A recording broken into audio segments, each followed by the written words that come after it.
Profit mart securities के अविनाश गोरक्षकर। अविनाश जी, बहुत स्वागत है आपका शो में। हमारे आज के एक्सपर्ट प्रॉफिट मार्ट सिक्योरिटीज के अविनाश गोरक्षकर जी का रुख कर लेते हैं। अविनाश जी, आज के बाजार पर आपका क्या टेक है और बाजार को संकेत कहां से अब मिलेंगे अगर हम हफ्ते के आखिरी कारोबारी दिन की बात करें?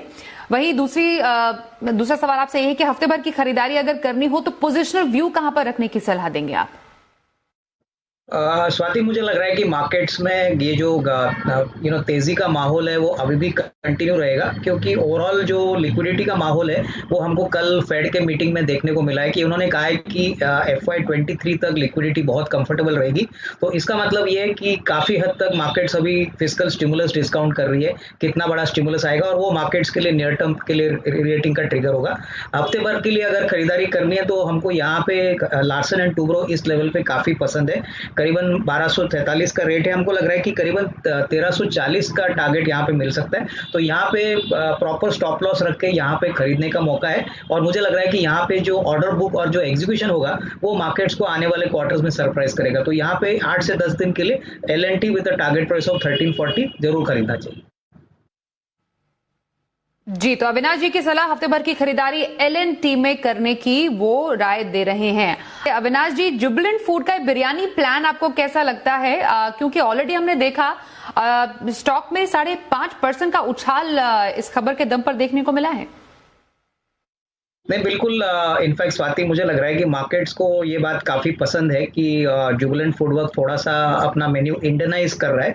और बिरयानी एक ऐसा प्रोडक्ट है जो लंच और डिनर दोनों समय लोग कंज्यूम कर सकते हैं। मोस्ट इंपॉर्टेंटली इसमें मार्जिन्स डेफिनेटली काफी अट्रैक्टिव होंगे, क्योंकि हमको लग रहा है कि जिस प्रकार का नेटवर्क इनका है, हमको लग रहा है कि जैसे ही ये प्रोडक्ट स्टेबलाइज होगा ये सारे फ्रेंचाइजीज यानी सारे आउटलेट्स को ये सप्लाई करेंगे। अभी तो फिलहाल सिर्फ 3 आउटलेट नोएडा में है। तो मुझे लग रहा है कि ये डेफिनेटली लॉन्गर टर्म में पॉजिटिव होगा, लेकिन इसका जो नंबर्स का एक्सपेक्टेशन है वो शायद आपको अगले साल देखने को मिले। एक आध 2 क्वार्टर्स प्रोडक्ट को स्टेबलाइज होने में लगेंगे, लेकिन ओवरऑल अगर स्टॉक की प्राइस की बात करें तो वैल्यूएशंस काफी महंगे हैं। मुझे लग रहा है कि यहाँ से अगर किसी को खरीदना है तो थोड़ा सा करेक्शन के लिए वेट करिए और मार्केट डेफिनेटली जब अपॉर्चुनिटी देगी तभी उसके अपने पोर्टफोलियो में इंक्लूड करें। लेकिन डेफिनेटली लॉन्ग टर्म में ये जो इंडियनाइजेशन का जो प्लान है मेन्यू के लिए, ये अच्छी पॉजिटिव बात है। कंपनी के लिए काफी फायदा आने वाले सालों में होगा।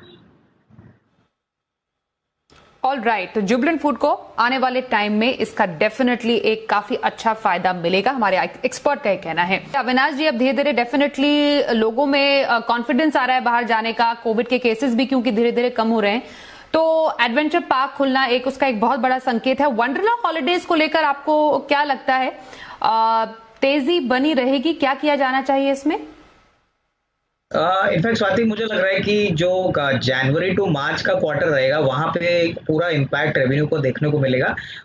हालांकि सबको पता है कि पहले और दूसरे क्वार्टर में बाग बंद होने के कारण इस कंपनी को बिल्कुल कोई रेवेन्यू नहीं थी, तो इसलिए कंपनी घाटे में चली। लेकिन ओवरऑल अगर बिजनेस मॉडल इस कंपनी का देखें तो बहुत ही स्ट्रांग है। अम्यूजमेंट पार्क में अगर देखें तो इंडिया का सबसे बड़ा अम्यूजमेंट पार्क है और यहाँ पे मार्जिन बहुत ही सिग्निफिकेंट है और यहाँ पे इनको कैपेसिटी यूटिलाइजेशन या कोई इंक्रीमेंटल कैपेक्स करने की भी जरूरत नहीं है। तो नॉर्मल सी जैसे जैसे आती है, होपफुली कोविड वैक्सीन आता है तो ये जो बिजनेस है ये इसको रीरेट होने में समय नहीं लगेगा। और मुझे लग रहा है कि कम से कम साल भर का कोई नजरिया है तो ये लेवल से भी खरीदना चाहिए, क्योंकि ये स्टार्टिंग पॉइंट है। हमको लग रहा है FY22 में आपको शायद और भी अच्छे नंबर्स FY21 के मुकाबले में देखने को मिलेंगे। तो ये डेफिनेटली करंट लेवल्स पे भी बाय बनता है, इसको खरीदना चाहिए। ओके, वंडरला हॉलिडेज में करंट लेवल पर भी खरीदारी की सलाह दे रहे हैं हमारे आज के एक्सपर्ट अविनाश गोरक्षकर। अविनाश जी, लॉन्ग टर्म स्ट्रैटेजी किसी को बनानी हो तो इन्वेस्टमेंट कॉल आपकी कौन सी होगी? स्वाति, लॉन्ग टर्म कॉल यानी कम से कम नेक्स्ट 6 to 12 मंथ्स में हमको auto component major Bharat Forge पसंद है। इसका एक मेन कारण है कि इनके जो यूजर सेगमेंट्स है जैसे कि कमर्शियल व्हीकल्स और पैसेंजर कार सेगमेंट्स में बहुत ही दमदार तेजी हम देख रहे हैं और मुझे लग रहा है कि कमर्शियल व्हीकल्स का जो ट्रेंड है वो आगे और भी एक्सेलरेट होगा। ऊपर से जो यूएस का मार्केट है वहां पे क्लास 8 के ट्रक्स के नंबर्स बहुत ही तेजी से बढ़ रहे हैं। तो ये सारे फैक्टर्स भारत फॉर्ज को बहुत ही इम्पैक्ट पॉजिटिव रखेंगे। हमको लग रहा है कि पूरा इम्पैक्ट FY22 में आएगा, लेकिन तीसरी और चौथी तिमाही में भी तेजी देखने को मिलेगी। तो यहाँ से करीबन 6 से 12 महीने का अगर टाइम प्लान ले ले तो मुझे लग रहा है कि कम से कम 600 600 का टारगेट प्राइस पॉसिबल है। तो इसको जरूर इंक्लूड करिए। मुझे लग रहा है आने वाले दिनों में इसमें बहुत अच्छी रेटिंग देखने को मिलेगी। तो लंबी अवधि की खरीदारी भारत फॉर्ज में करने की सलाह अविनाश गोरक्षकर की। अविनाश जी बहुत शुक्रिया, आप हमारे साथ शो में शामिल हुए।